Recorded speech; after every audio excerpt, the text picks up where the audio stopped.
Brought to you by Progenesis Fertility Center. Progenesis fertility centre. वंध्यत्व समस्येवर सर्व आधुनिक उपचार एकाच ठिकाणी उपलब्ध.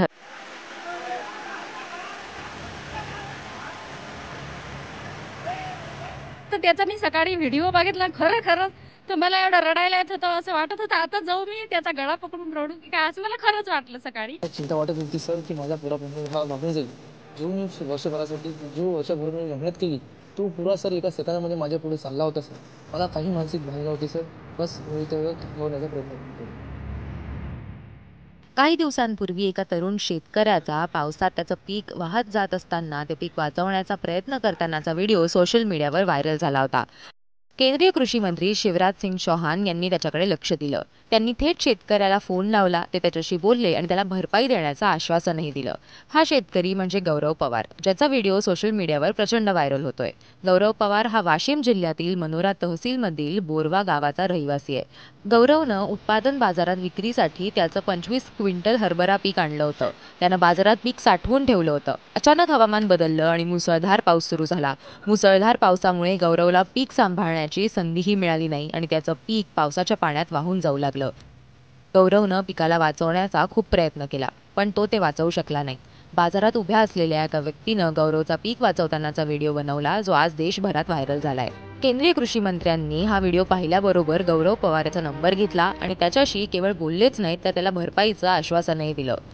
गावातील नागरिकांनी सांगितलं की उत्पादन बाजारात शेतकऱ्यांचा माल हा मोकळ्या जागेत ठेवला जातो, तर व्यापाऱ्यांचा माल टीनच्या शेडमध्ये ठेवला जातो. त्यामुळेच गौरवचं पीक ओलं झालं आणि वाहून गेलं.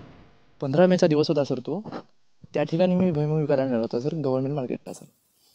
तर तो सर अचानक पावसाचं वातावरण तयार झाला आणि पावसाचा प्रवाह एवढा फास्ट होता सर. त्याच्यामध्ये माझा सर अर्ध्यापेक्षा जास्त भुईमूग हा वाहून गेला सर. काही तो थांबवण्याचा प्रयत्न मी केला सर, पण एकट्याला थांबवण्याची शक्य नव्हती सर. तर त्या ठिकाणाहून सर अर्धा माल माझा वाहून गेला आणि जो बाकीचा राहिलेला होता तो पाण्याने पुरा खराब झाला सर. त्या ठिकाणी सर व्यापारी साहेबांनी मला सांगितलं की जो तुझा नुकसान झाला आहे त्याची भरपाई आम्ही भावामध्ये काढून देऊ व तुला जरा आम्ही आर्थिक मदत करू.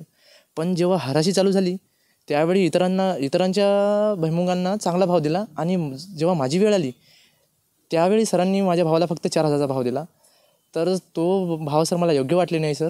आणि त्या ठिकाणाहून सर माझा माल मी सर रात्री 12 वाजले होते सर. त्या ठिकाणी मला 12 वाजता सर मी माझा जो भुईमूग राहिलेला होता तो मी घरी घेऊन आलो सर. तर मला जरा टेन्शनमध्येच होतं सर मी. तर 16 मेला संध्याकाळी 9 वाजता ठीक 9 वाजता सरांचा मला फोन आला. सरांनी मला माझी तब्येतबद्दल विचारली, सरांनी माझा परिवारबद्दल विचारले आणि सरांनी सर्व विचारलं सर मला. आणि सरांनी मला हे आश्वासन दिले, जो तुझा नुकसान झालेला आहे त्याची भरपाई तुला करून मिळेल. सरांनी मला सोमवारचा वार दिला होता सर. तर मी सरांकडून अपेक्षा करते की मला जरा काही आर्थिक मदत मिळावी.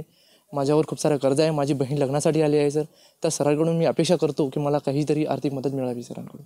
त्याबद्दल सर माझं एकच सांगणं आहे सर, सरांनी माझ्या छोट्याशा शेतकऱ्याची भावना समजून घेतली आणि त्यांनी स्वतः मला संपर्क केला आणि माझी हालचाल सर्व विचारून मला आर्थिक मदत करण्याची सर त्यांनी आश्वासन दिले.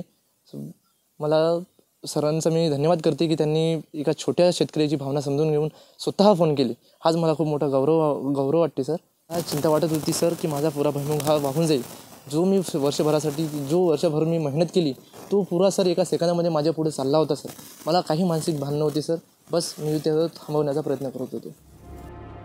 गौरवच्याच गावातील एका महिलेनं असं सुद्धा सांगितलं की दिल्लीच्या मंत्र्यांनी त्याचा व्हिडिओ बघून दखल घेतली, मात्र महाराष्ट्रातलं सरकार अजूनही झोपलंय. राज्य सरकारने एक हे केलं होतं की मी मदत करणार. तर सर आतापर्यंत त्यांचा फोन नाही आला. ते काय झोपी गेलेले आहेत की त्यांचं लक्ष कुठे आहे आतापर्यंत? जे शेतकऱ्याचं एवढं नुकसान झालं, आज त्यांच्या घरामध्ये एवढी वेळ आलेली आहे, तर राज्य सरकार झोपलं आहे का, असं माझं म्हणणं आहे. गौरवची आर्थिक परिस्थिती ही फारशी चांगली नाहीये. त्याचं घरही मोडकळीस आलंय.